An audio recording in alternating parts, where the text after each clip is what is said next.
This is Russ. Hey, I'm back out on the road again. Let me turn on my headlights here.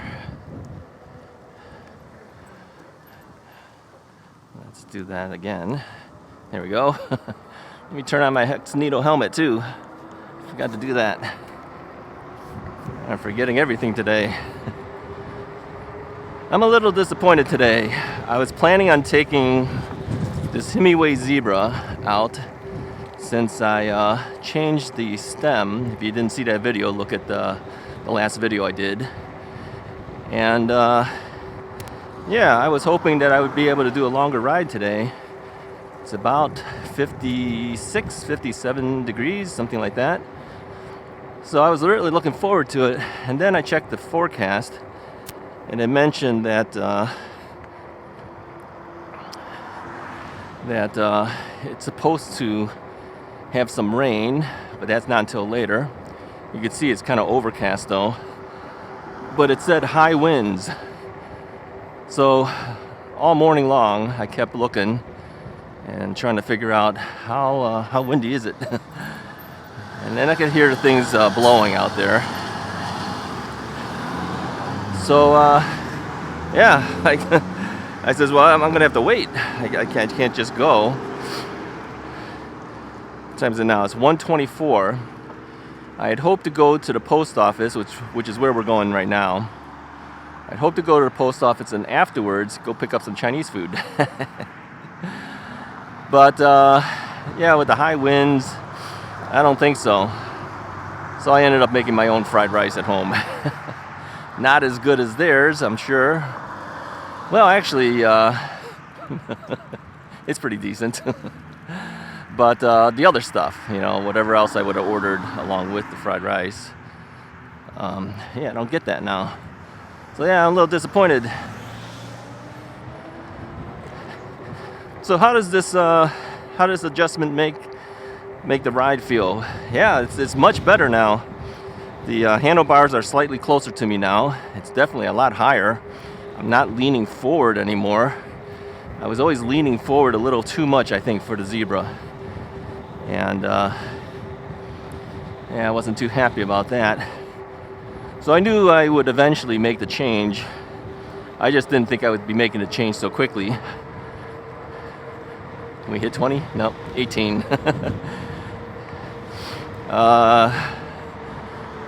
So the radar showed 18, speedometer showed about 19 something.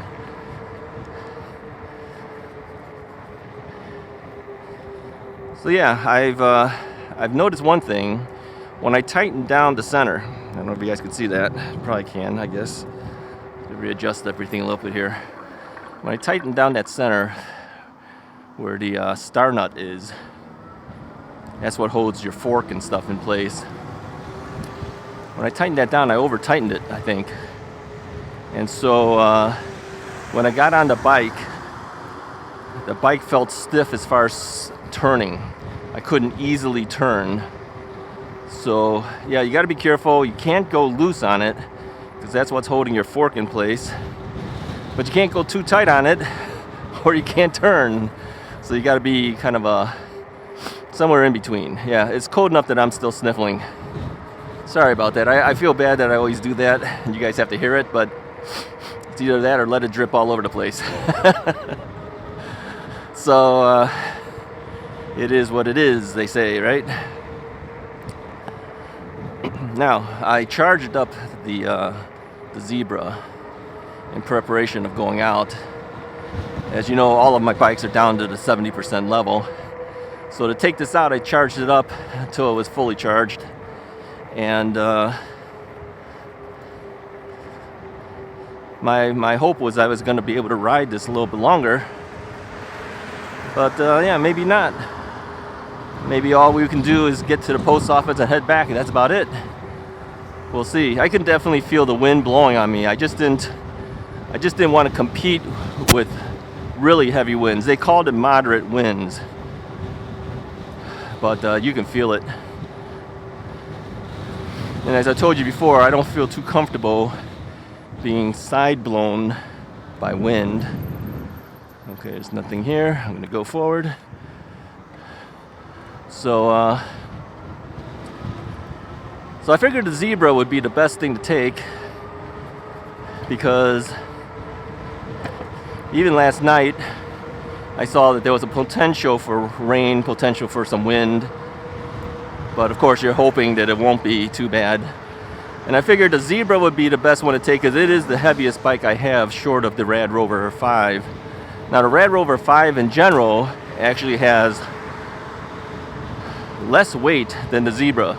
I think the Rad Rover 5 weighed in at 69 pounds if you use their battery. Well, the Zebra weighs in at 79 pounds if you use their battery. Granted that their battery is a 20 amp hour battery, so that's why, versus the 14 amp hour that comes on a Rad Rover 5. But as you know, I've changed the batteries out on that bike. Let's go to pedal assist level 3 here. I changed it out to 2 triangle batteries from Unit Pack Power. And so when you add those batteries together in the weight, that bike is, and all the other stuff I carry in the panniers, it's over 100 pounds. This bike, I have a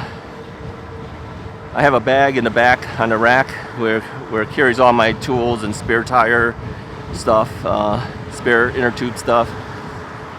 I don't know how heavy that is. Over 5 pounds at least.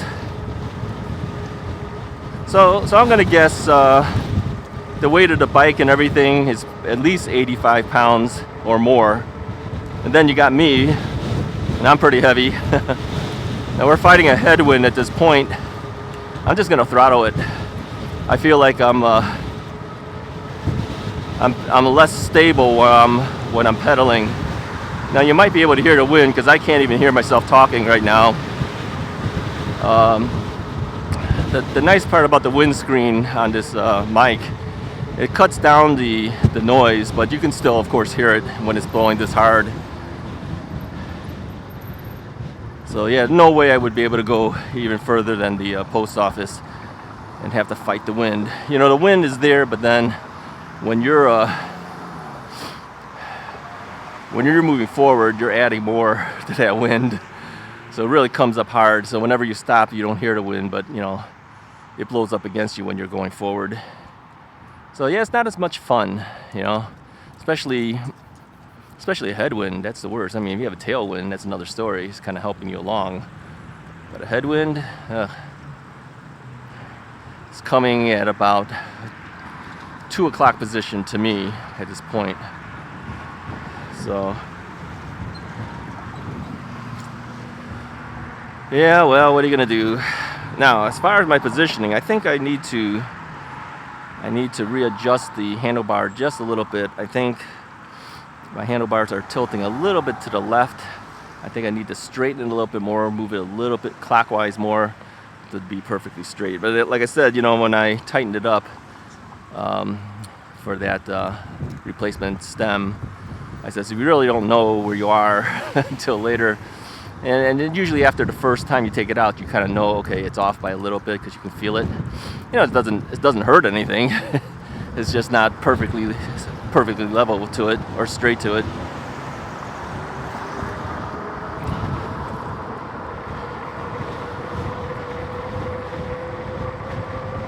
So yeah, I think for something like this, I think I'm just gonna throttle it.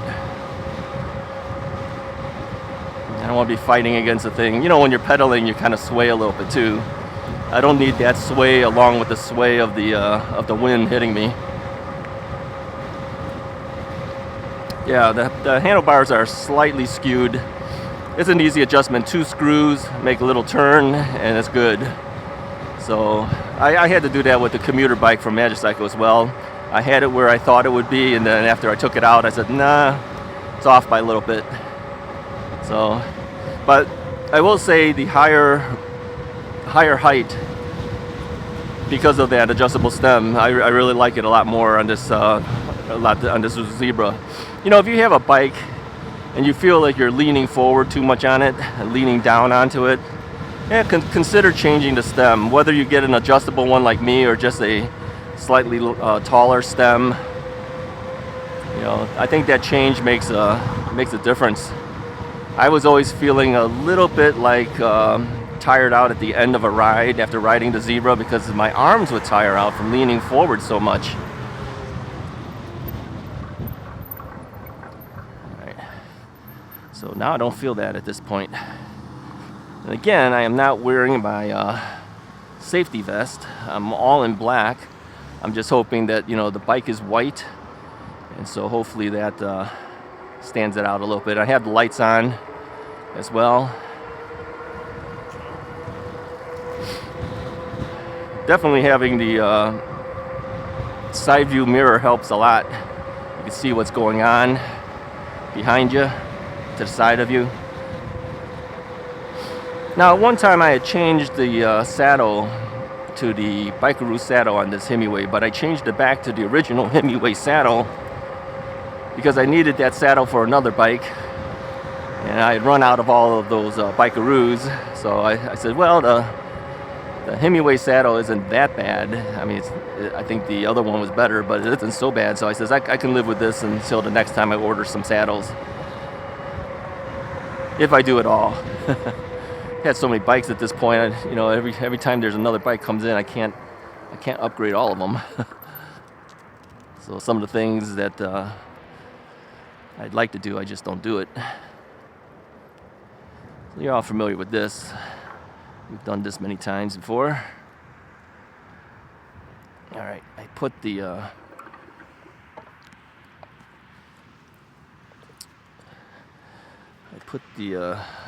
the letter in here. We'll just pull that right out.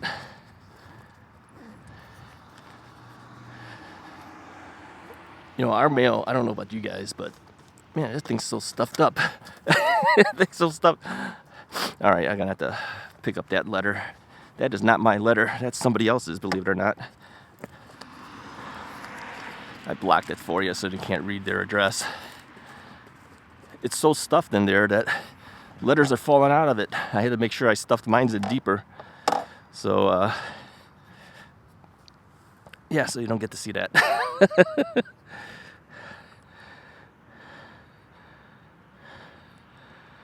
Okay.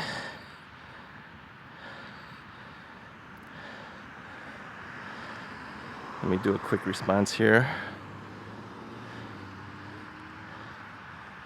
All right. I was just adjusting a text message that came in. All right, we're out of here. All right, let's hope that the letter doesn't fall out.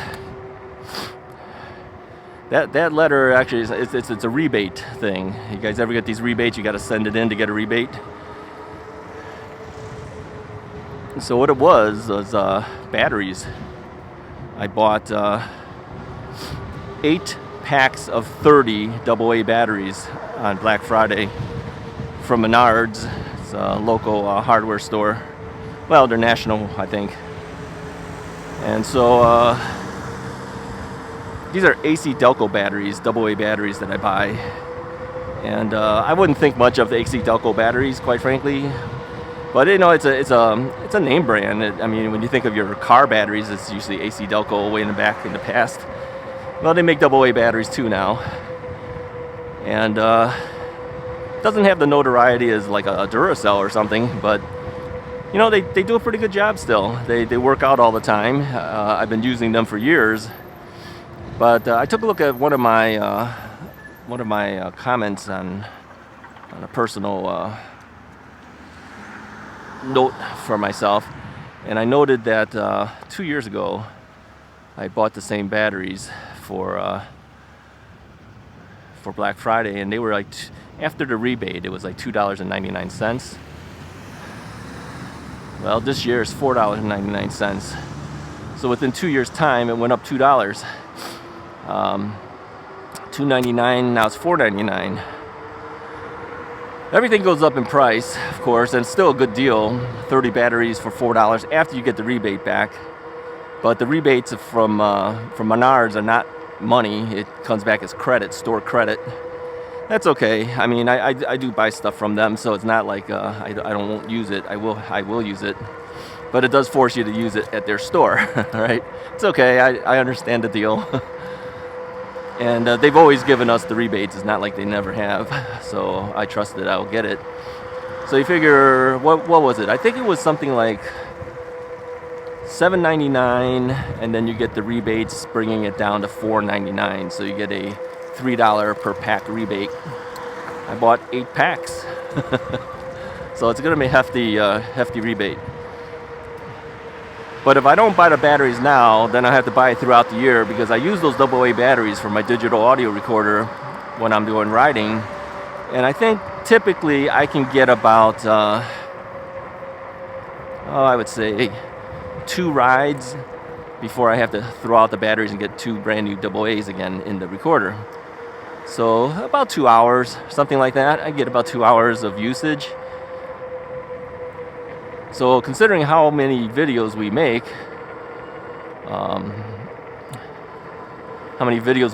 in a year, I'm going to use up a good chunk of those batteries. This year I did. I think last year I bought 5 or 6 packs of them, something like that. And I'm down to like my last pack from that. And then of course, should we take the path? Yeah, let's take the path. All right, we're going to go up this here. This is why having fat tires is nice. I can't make a 90-degree turn that tight. So go up the grass a little bit. So, yeah, I have to buy my batteries when I can. And it's Black Fridays when I do it. I didn't buy any AAAs because I really don't have too many devices that use AAAs, and I still have a whole 30-pack of AAAs. I store my batteries in the refrigerator. I don't know if you guys do that, but something I learned when I was working in law enforcement. We always kept our film in the refrigerator as well as our batteries, because batteries don't function well in the code, but they store well in the code. So if you want to make your batteries last longer, your AA's or whatever you buy, throw them in the refrigerator. Okay, and then before you use the battery, warm it up a little bit. Just kind of keep it in the palm of your hand or something for a while. Warm it up before you use it. Batteries don't do well in cold weather, but they store very well in cold weather. So, same thing with film. Back in the day when we used film, we'd store all our film in the refrigerator. And that keeps the life expectancy of the film a lot longer. And considering how much film law enforcement goes through, you wouldn't believe. I mean, every crime scene required lots and lots of film. You'd be, well, maybe you wouldn't be surprised at how many shots are taken at a crime scene. You only have one shot at it. Not really, thousands of shots. One chance to keep all that evidence there. So we shoot lots and lots of photos.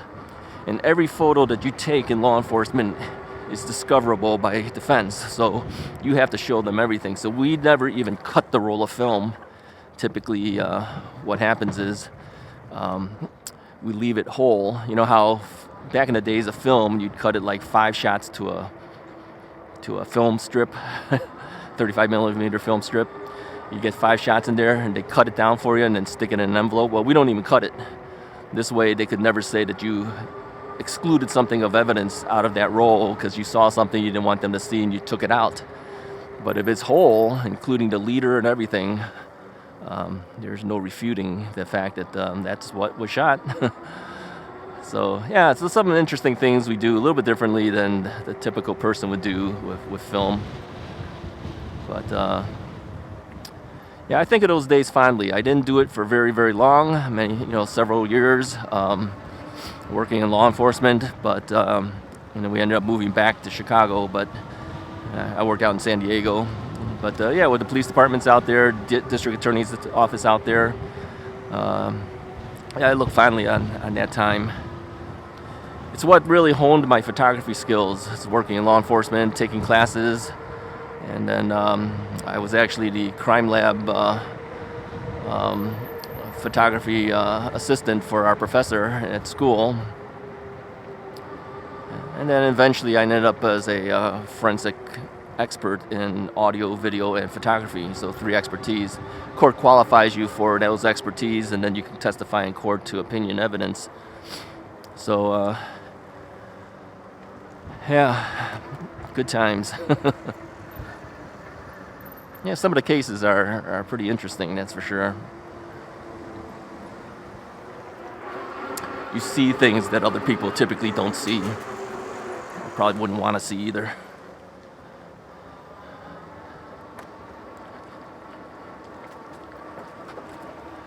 All right. Made it back up here. You guys recognize the path. I mean, a couple of you guys have said too that, you know, we've gone on these things so much you could probably run this path by yourself. If we threw you out here, you'd probably be able to find your way around. That's true. We've done it a lot over the last 2 years. But, you know, can't go far if you don't have a rack for the rear of your car. But hopefully that'll change soon. Yeah. Yep, maybe a rack is heading our way. Yeah, it should be here tomorrow. Okay, so you're probably wondering how come all of a sudden we're getting a rack for the rear of our SUV. Well, first off, I don't know whether it's going to fit. In the sense that the last time I called a couple of these hitch companies that put on a rear hitch on your car, I told them which cars I had. A couple of them outright refused to put it on my car. I just have a sedan. I have a Hyundai Elantra. They said that Hyundai did not recommend anything being put onto that car, and so based on recommendation, they refused to do it. So you know, I got to take their word for it. If the hitch company doesn't want to do it, chances are there's some danger there, right? Two of them actually said that.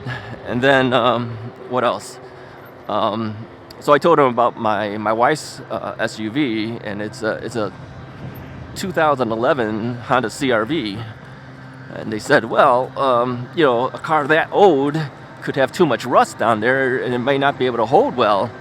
So they got to see it first before they can do it.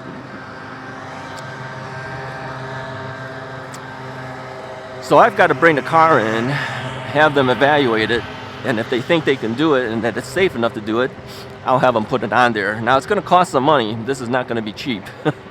Now, I know some people do it on their own, but I've never put one of these things on a car, and I don't want to chance it, so I'm willing to pay a professional to do it.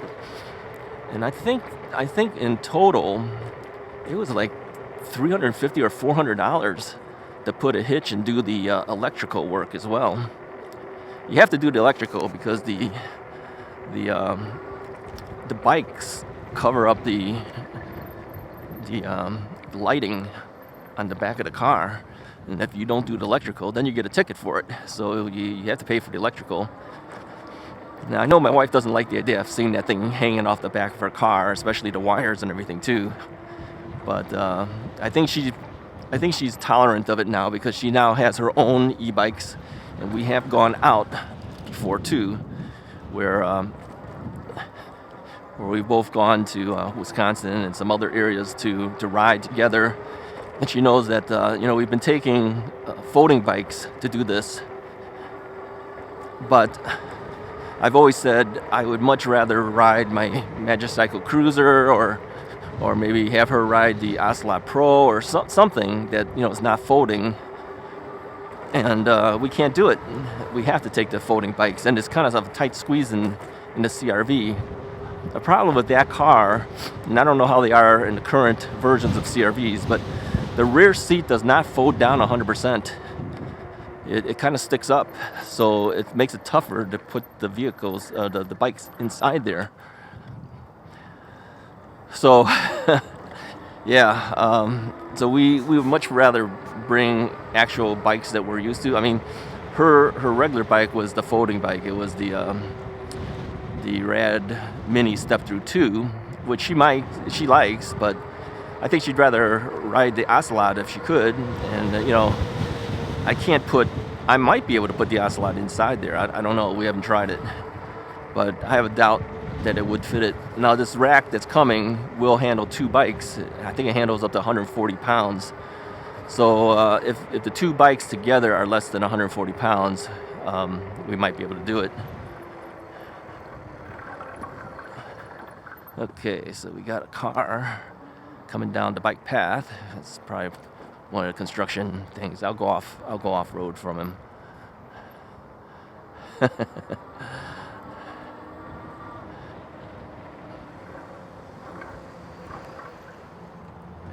Well, since he stopped for me, I just went through it. He's gonna get slammed by one of the park district trucks or something. That would be good, huh? Would make for a good video.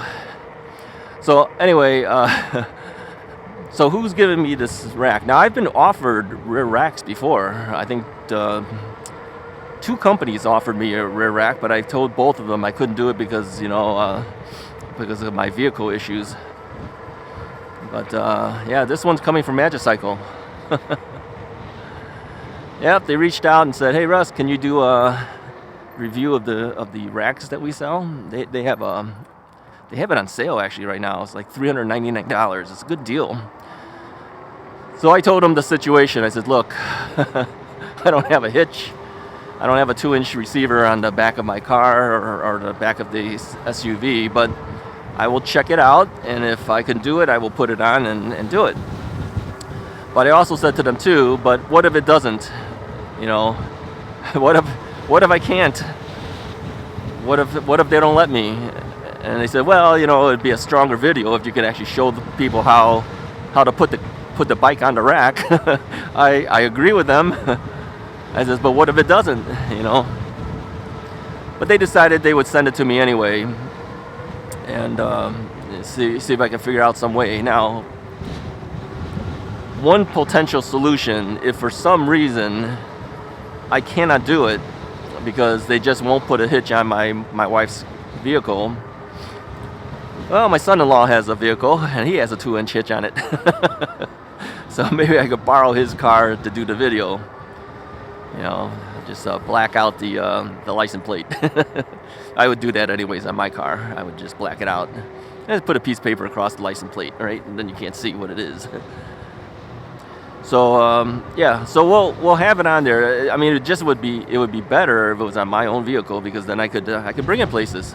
We can go different areas then. So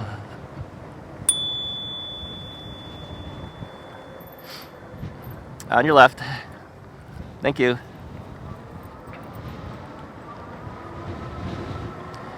Yeah, I don't think that guy was gonna move over until I said something. I think the lady moved over, but the guy with the dog just stayed there until I said something.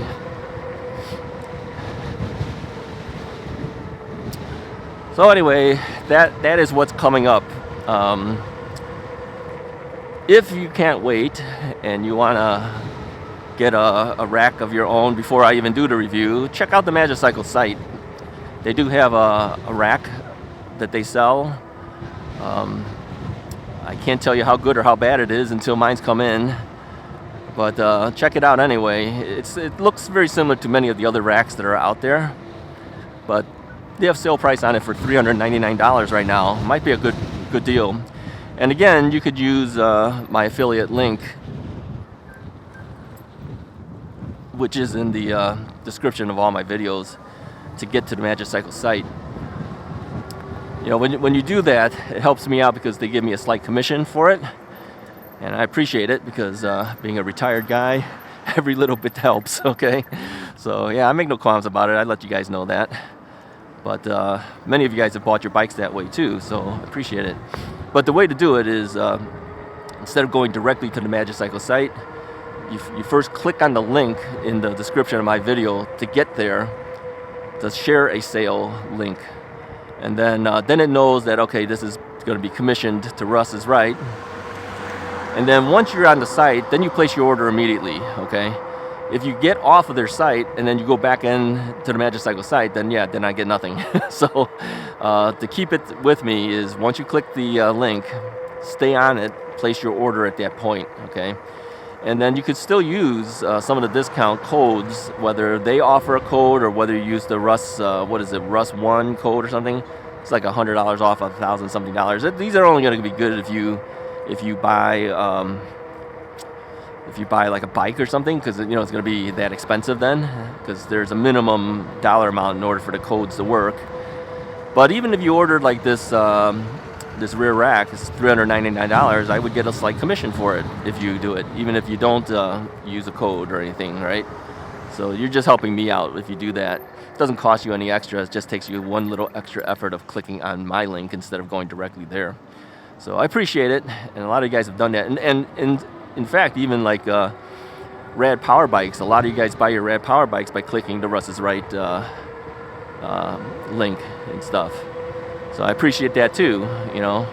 And I don't have any, technically don't have any affiliation with Rad Power Bikes, but because of the fact that you buy a Rad Power Bike, they give you a code to give to people.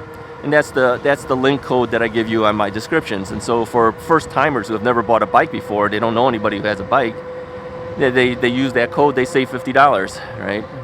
And I get $50 too. That's how it works with Rad. So so many of you guys have bought Rad bikes over the years, in the last couple years, that you know we've had enough to buy several bikes. In fact, I still have enough money to buy a couple more bikes from Rad at this point. I haven't done it yet. I was tempted to buy one of the Rad Rover 6 Pluses when they had the $700 off discount on it, because then the bikes would be really a good deal. I could get it for free, essentially, and then it's $700 off. But I kept thinking, one day they're gonna change that bike to something else, because they always seem to come up with a new bike every year, it seems, or at least some new iteration of the bike. So I said, well, I'll wait. You know, I'd rather have the latest and greatest version of it for next year or whatever. I can't ride it now anyway, so what's the point of doing it? And you know, we've gotten so many bikes lately from the review bikes. I says, do I need another? But if I don't use it, what am I going to do with the money that they give me? I have to buy it from Rad. I can't. It's not like cash. It's like a credit, right? So I have to use it for product. And like I said, I think I have enough money to buy 2 more bikes right now. So anyway, I would hate to buy it and then have to turn around and sell it at a discount when I know it's totally brand new. I mean, I could literally take the bike in and not even build it. It's that new. And then sell it right away or something. I don't know. All right, let's turn at one of these streets here. I've just been going around circles. I never pay attention where I'm going half the time. I just head in one direction and I go, oh, don't need to go there. Let's go somewhere else.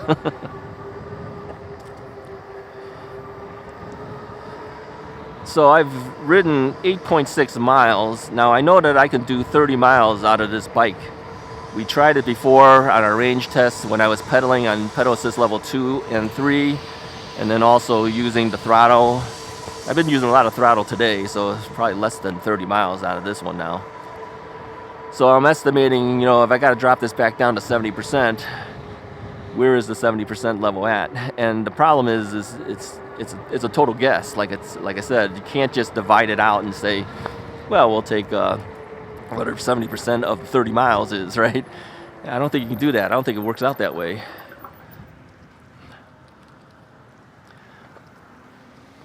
Because these batteries and stuff, you know, they do their own thing, it seems like.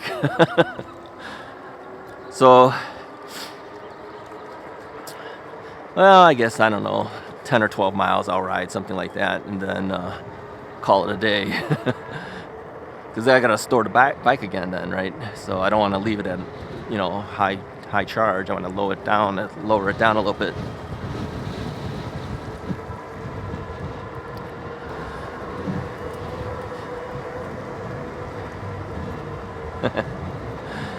Yeah, people always give you a good look when you ride past them with the bike.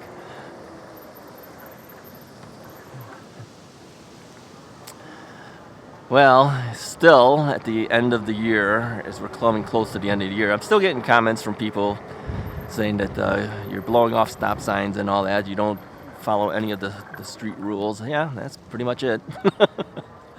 I don't do a full stop. No, I've talked about that for so long. I haven't talked about it in a long time now, but yeah, I'm still getting those comments. So yeah, if you wrote that comment, yeah, I don't do a full stop. Everyone knows I don't. I think the local police know I don't either. because I ride past them too. I'll do a rolling stop. And I will tell you that on the cameras, and several people have noticed it too, that the different cameras and the different angles do show speeds differently. Sometimes it looks like it's going faster or slower than it is. But I do come to a rolling stop, like unless I forget. If I don't see it in fast enough and I roll right through a stop sign, sometimes I'll mention, oops, sorry, I missed the stop sign. You've probably noticed that this year. Last year, no, I just went through them all because of my knee issue. I didn't want to stop the bike. This year, you could say, well, you don't have any excuse. Well, that's true. You don't. Now we got flashing lights from a police officer behind us. I don't know where he's headed, but he's heading towards us, and he's going to go right past us real quick now. There he goes. But no, a lot of the bike riders out here. Now look, he didn't do a stop. Of course, he's on a call, but that's another story, right? All right, let's turn right here. No, a lot of times you'll find that the bike riders out in this area do not do a full stop. I'm not the only one, okay? Let's put it this way. I would say a good 90-something% of them probably don't. Every time I see a bike rider, they're always blasting through the stop signs. Worse than me, okay? Because they don't even do a rolling stop. They'll just go right through it. I've seen them go right through red lights. I don't do that. So when others say that you disobey all street signs and stuff, that's not right. I don't. I do stop at the stoplights, okay? If there are people around or if there's cars around, I will do pretty much a full stop. But here's my full stops. That's the extent of my stop. Now, if you notice, I didn't really stop, all right? I guess a full stop would be like a 3-second stop. I can't do that on a bike. I'd be hopping off the bike. Then I'd have to hop back on it and up and down and up and down. And that's why a lot of bike riders don't do it.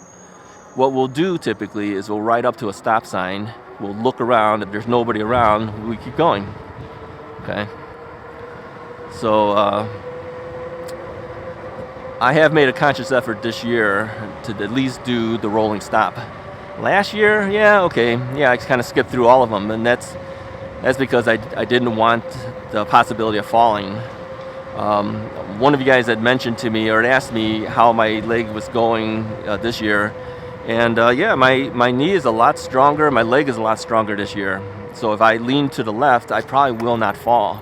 Last year, if I leaned to the left, yeah, I probably would fall. Be a pretty good chance I would. So that's why I kind of skipped the stop signs. I just made sure that there was nobody around, there's no cars, no whatever. I would just blow right through them. Okay. But this year I do at least what I just did here, a slight rolling stop. So yeah, if you make that comment, sometimes I won't even answer it. Sometimes I'll just delete it because it's tiring to see it, of course. Now you could say, well, if you stop, then you won't have to. Well, here's the thing, if it bothers you so much, there's other channels you can watch if it bothers you that much. But really, I think most of the people know why I do what I do. Others have said, you're actually a very courteous rider. Yeah, I tend to think I am. I try my best to, say thank you to people who stop for me so I can go past. I try to stay on your left if I see there's a potential danger of hitting somebody or coming close to somebody. Sometimes I won't because I don't think it's necessary at the time. Sometimes I'll use my bell. There's riders who don't do any of those things. So to outright say that I disobey all street signs is not actually right, because I don't. I do stop at full stoplights and everything. Like, okay, there's a car next to me here. I will do a semi-stop as best I can, but I don't do a full stop. And if you take a look at the cars, they don't either. A lot of them do a slight roll. So, but I've always said this, since it's at the end of the year, I got to throw in this whole thing about the stops again. I know of a lot of people as they ride in their vehicles. You know, they speed, they're breaking the law. They don't stop fully either, they're breaking the law. Worse than me, right? So that's my 2 cents. I just wanted to at least throw that back out there at the end of the year. Now, I say the end of the year, but of course we still have videos. Don't think that there's no videos coming from Russ is Right, because we will still have videos. But there'll be, you know, reiterations of the old rides and then whatever else I'm thinking about at the time, or any little odds and then update things I want to do to my bikes or whatever. So while it might not be a fresh ride, there's still a ride. So yeah, keep watching. Typically the videos, like I said before, if you didn't see the video, will probably come out on Tuesdays, Thursdays, and Saturdays, if they come out at all. All right. So there might be a day that I might end up not having a video. Then just watch for the other day, the next day then. So all right, my battery meter shows 1 bar down. I'm at 11 miles. I think we're good. I think I'll start heading towards home now. Anyways, I appreciate you guys watching and following along. If you're out there riding yourself too, you know, stay safe during the winter months, especially. You know, somebody mentioned black ice. Be careful of that. You guys know what that is, right? Ice on the road, you can't see it. Yeah, that's bad. Be careful of going over leaves too, because that could be slippery. Anyways, hit the like button and subscribe button. I'll talk to you guys next time.